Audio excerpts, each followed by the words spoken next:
Bir dakika. Onu yavalıyor. Nasıl yedin? Sen padişahla mı yiyorsun? Vezirle yeseydin bari. Hop. Yavaldın ya.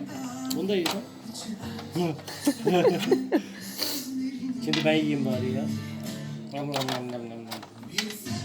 Yedim ben. Ben şey verdim. Yavaldı. Dur. Atım gidiyor. Bir dakika. Yavaldı ya. Yedin ya. Tamam mı?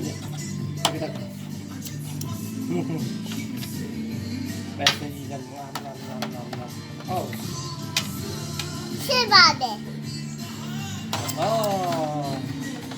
Ya bir vezirim neler yapıyor ya? Nam nam nam nam nam nam. Yavaldı. Nam nam nam nam nam. Nam nam nam nam nam.